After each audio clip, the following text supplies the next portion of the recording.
Okay, now we continue to see games from chapter 6 about the D5 square and the evolution of the understanding of the Sicilian. Now, the game we are going to watch is game 114 between Yuri Averbach and Tigran Petrosian in Tbilisi. It was the URSS Championship in 1959. E4, C5, knight f3, d6, d4, c takes d4, knight takes d4, knight f6, attacking this, right? Knight c3, protecting, e6. This is the Najdorf, right? Bishop e2, e5, and knight b3. So, just as in the Boleslavsky system, the main alternative is the retreat of a knight d4 to f3, which, however, is played almost 10 times less often. We shall analyze this variation with 7 knight f3 later. It is worth noting that Stockfish gives the higher evaluation to the text move. So Stockfish prefer knight b3. Now, is this really important? No. Why? Because first of all, we don't know which version of Stockfish. Let's say that it was Stockfish 12. Well, Stockfish 16 could have a different opinion. The game, however, is still not solved, so it may happen that Stockfish 50 discover that this is a blunder and make you draw the game, while knight f3 make you win almost every time. So clearly we cannot at move 7 to accept the opinion of an engine or anyone else. Unfortunately, that's the reality. Bishop e7, castle, and now bishop g5. It is symptomatic that this move, which was once considered the most logical, has another evaluation nowadays. In a database of modern games, it is only the 7th most common option. The top two choices are bishop e3 and king h1. Wow, this is quite interesting. So king h1 clearly wants to push this, right? And prepares to avoid a check on this diagonal, I believe. Stockfish prefer bishop e3, but again we don't know which version of Stockfish. Maybe he told us in the beginning of the book, and that would be kind of important. Let me pause and see if I see what it is, okay? Okay, I found it. He uses Stockfish 11. Okay, Stockfish 11. At the moment I'm making this video, we are at Stockfish 16. Huge differences between Stockfish 11 and Stockfish 16 that I have seen in some evaluation of some things. Maybe not this one, I don't know. But again, it seems absurd to follow the engines because you will just get crazy. Bishop g5, okay. He continues with bishop e6. So this is interesting. He says that knight takes e4 doesn't work. Okay.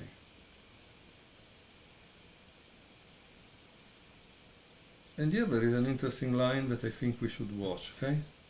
Because when you lose the queen, bishop takes e7, knight takes c3, bishop takes d8, knight takes d1, bishop e7,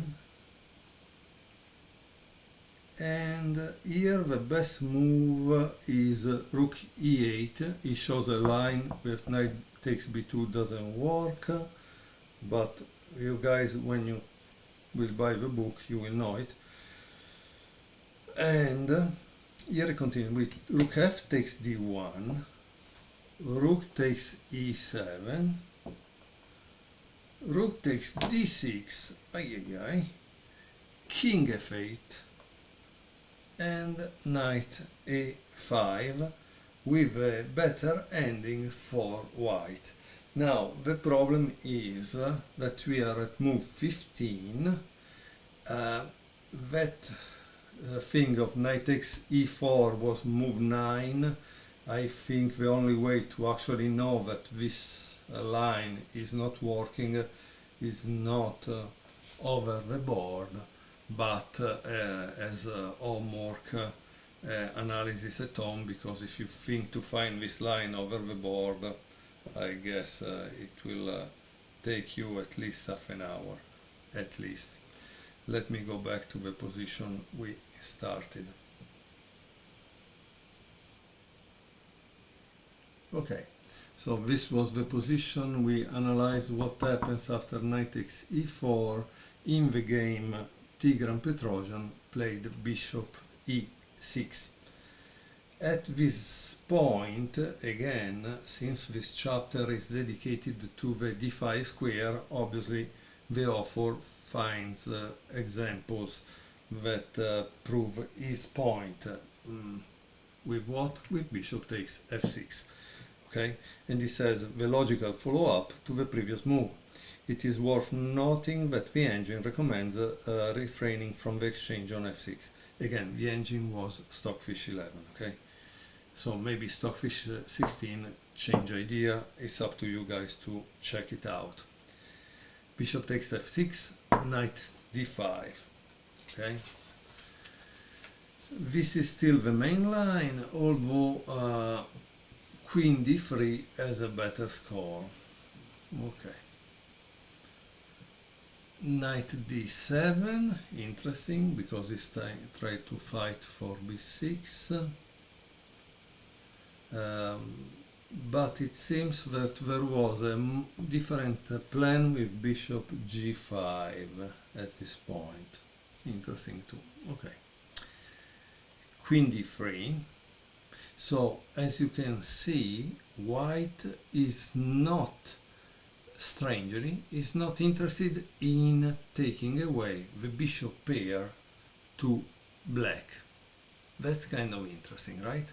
So we can see, because we always think, oh, this is free, this is free. No, no, no, no. This must be more valuable than this if white, that was, I think, Averbach, right? Yeah, Yuri Averbach was a famous grandmaster, a top player of that period. He wrote endgame books, and I think he saved one time Botwinic in a game against Fischer, because in the post-analysis, in the adjourned game analysis, he found the idea which gave Botwinic a draw instead of losing the game. So clearly someone who understood chess, maybe better than us. Okay, and for better than us, obviously, I mean, I don't know who is watching the game, because obviously if Magnus is watching this video, obviously Averbach didn't understand the game better than him. But again, in 1960, 1959, yes, he was clearly the top. Okay, so queen d3, rook c8, c3, and bishop g5.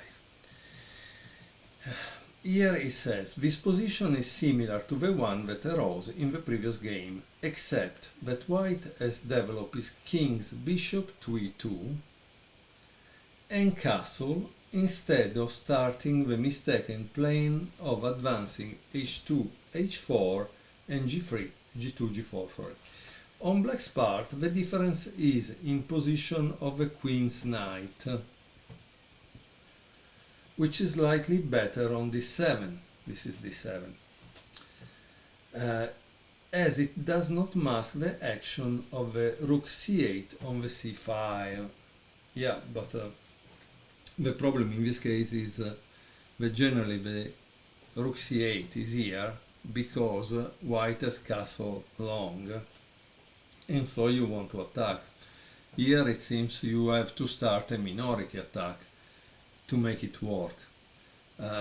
And of course, if we didn't study a book like this, we don't know what a minority attack is. However, in any case, we need to find a manual, a middle game manual, that teaches us about the minority attack, right? Okay, so let's move on.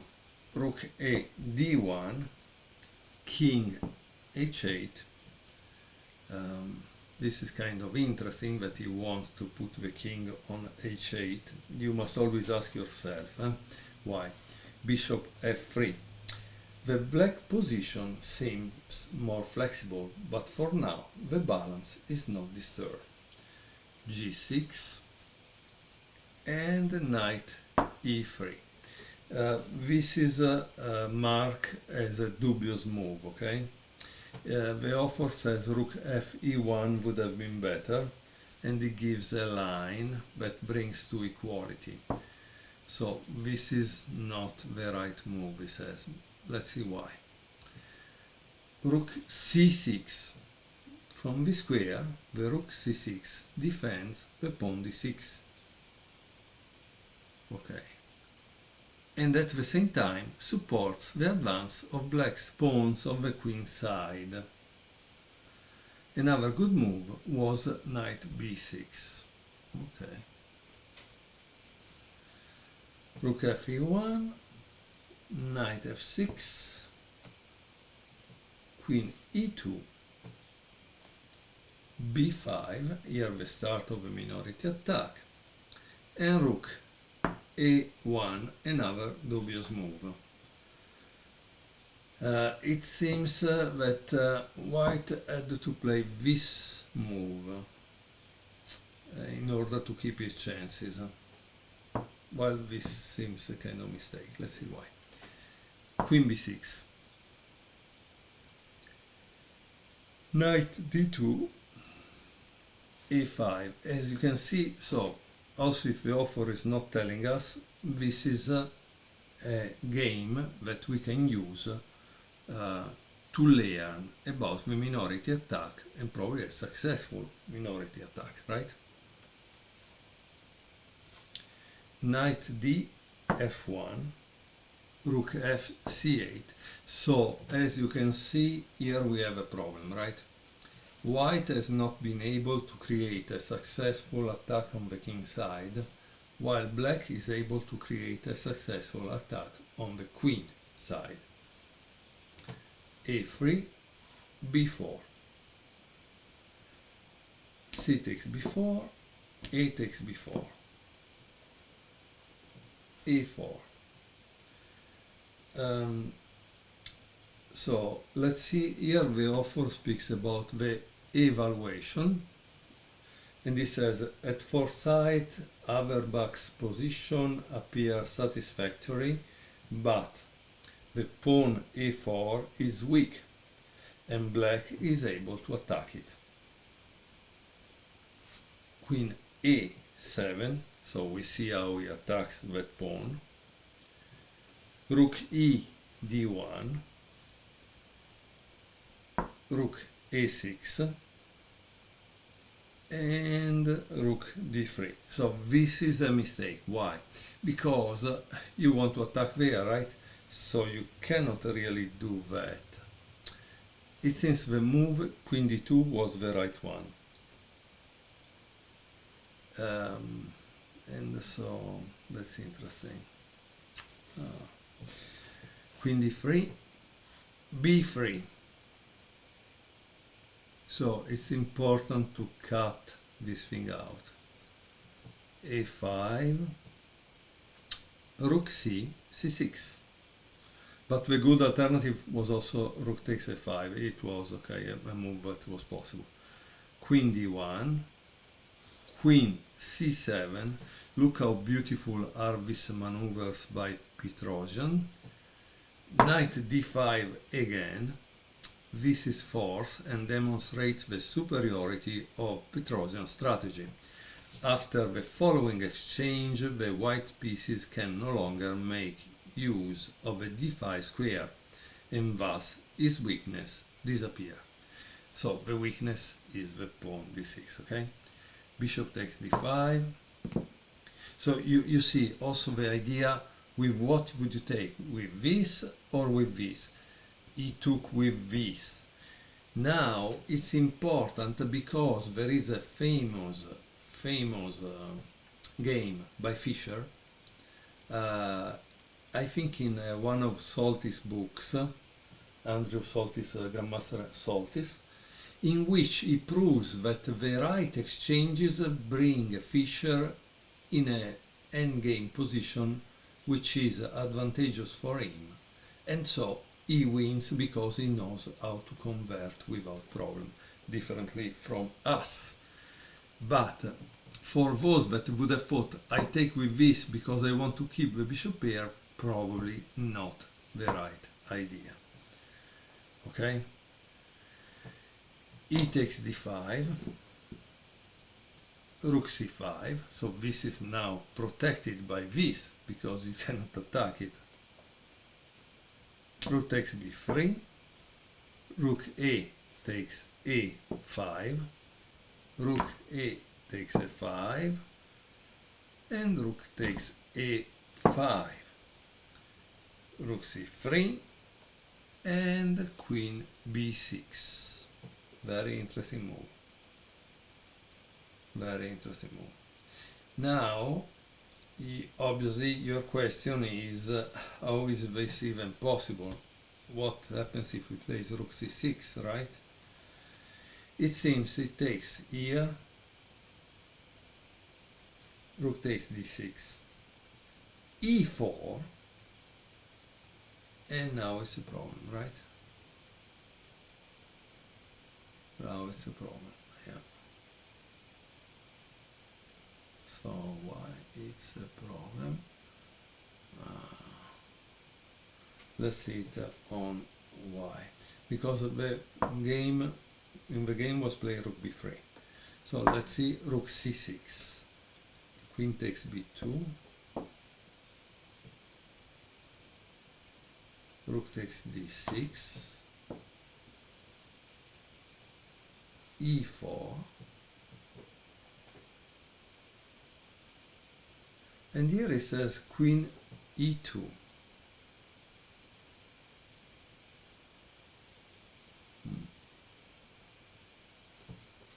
What happens if he plays this? By the way, so queen e2, the answer is this, queen b4, okay? So this is the problem, he's attacking this, you have to move it, this is falling down. So what happens if you play this move?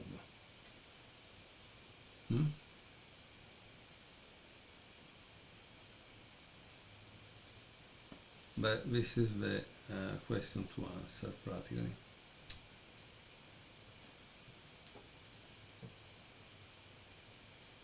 Sorry, I noticed a mistake. The queen was here, not in b1. I don't know why I made that mistake. Now, probably the answer is the following, if I got it right. So, as I said, if I got it right, the answer is this. Okay, that this is the real problem. Because if you play bishop e2, rook a1, where does your queen go? Cannot go here, cannot go here, cannot go here. So where do you go with this queen? Okay, and so I think that's the real problem, why you cannot play bishop e2, but you have to play this move, and then there is this that attack this and continue the attack on this. So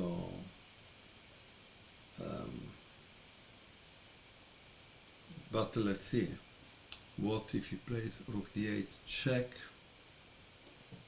let's say king g7. Once more there is the problem, where does this go? Let's say that it goes here. Huh? How does black continue? Take. Oops. If you take, I take. Okay? So this was probably the reason why he had to play rook b3. Now let me put the position back and let's see how the game ends. Okay, so we were in this position and white played rook b3 because we saw that rook c6 is the wrong move. However, it's interesting because rook c6 you need to calculate why is the wrong move, which means you need to find the right continuation.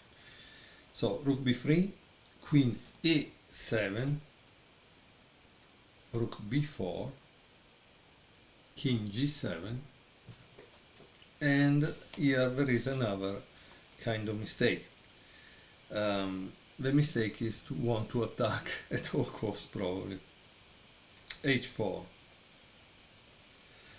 It seems in this case why should I play the rook queen b3, and it gives a line to prove it. Okay, so let's see, after h4 white doesn't play bishop take h4 because it's protected. Okay, so bishop h6, b3 mistake, no, the move to play was g3, probably for Stockfish 11.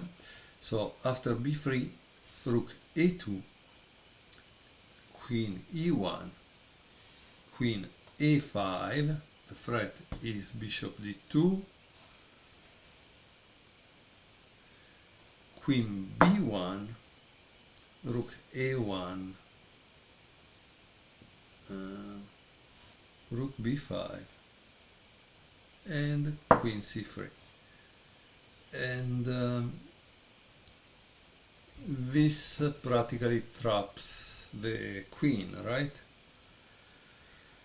So it's kind of interesting. The next game is also very interesting because this game was played in 1959. The next game is Bobby Fischer playing against Wolfgang Unziker, and Bobby Fischer is black, and he also wins using this Boleslavsky idea. Okay, so as you can see, the author of the book shows us a kind of evolution of the opening through the ideas and the main battles over the board. So I find it kind of very interesting, because by ourselves maybe we wouldn't be able to connect the dots. So that's why to have a book like this that connects the dots for you, it's something you are happy to have, especially for a price of what, 25 bucks, $27. It was really cheap compared to the hours that the authors took and the hours that you would take as lesson from a GM to learn the same ideas.